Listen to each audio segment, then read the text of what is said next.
Thanks for listening to this podcast of Trending with Timmerie. If you haven't already subscribed, please catch us wherever you love to listen to your podcast, from the Relevant Radio app to Apple, YouTube, you name it, we are there. And if you listen on Apple Podcasts, please be sure to go and give us a 5-star review to help other people discover the podcast.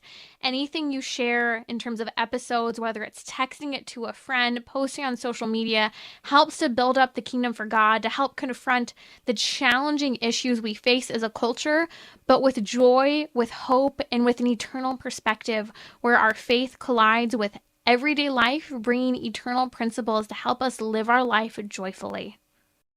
What do you do when your child who's in elementary school wants to promote Pride Month?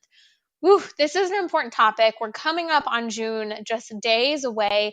I have this gut feeling that Pride Month is going to come with a vengeance this year, especially because of everything centering around abortion, to just the need for many people today, I think, to express themselves in light of the culture we've been living in the last few years.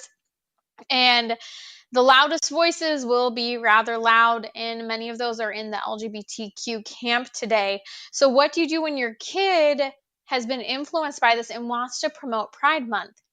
That's a really good question, especially in elementary school. I think that the more important question is to get to the heart of why your child has such a great level of empathy, compassion, and desire to be a advocate for Gay Pride Month. I think that is really where it needs to start, by gently and lovingly asking those questions to really get to the heart of where is your kid at and what are they thinking about LGBTQ issues. Because the reality is that if your elementary school child is wanting to promote this, they are being brainwashed either through social media, a club at school, or by a teacher. And that needs to be curbed and addressed.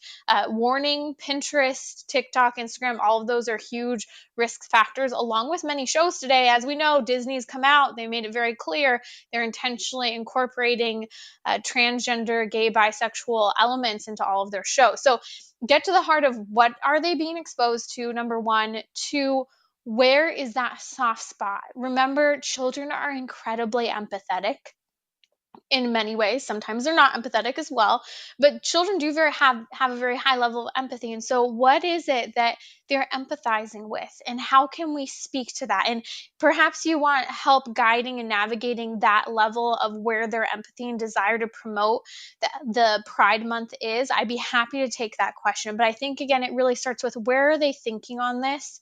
Because I think that it's a beautiful thing for a young person to desire to get up behind a cause. And I think we should recognize that. The problem is, are they getting behind the right causes? That, I think, is the heart of the issue. And unfortunately, today, many young people are being suckered and brainwashed into pulling on their heartstrings and compassion to support causes that aren't healthy or wholesome for anyone. And so really allow your child, especially in elementary school, to guide what they believe and what they know, and really help them to feel comfortable to share what they know, because you might be a little scandalized by what they know about the LGBTQ topic, and that will allow you to navigate what your response will be. And it's okay, parents, if you don't know how to respond when you are possibly shocked by some of what they reveal to you. That's okay. I was actually just listening to a podcast yesterday of a woman who went in for years and would train young people on LGBTQ ideology, as well as on so-called reproductive rights, abortion, all of those issues circling around sex ed that we disagree with in the way that they're being shared. But she was saying one of the things that she was trained to do was to engage in icebreakers with children to help them, and being so comfortable with saying crass things and crass language about intimacy and body parts, that it desensitized them, that they were willing to just talk about anything. And what really spoke out to me is that we don't want to encourage that crassness, but we need to understand that unfortunately many young kids are at the point where they know a lot, and we have to kind of get an idea for how much they know.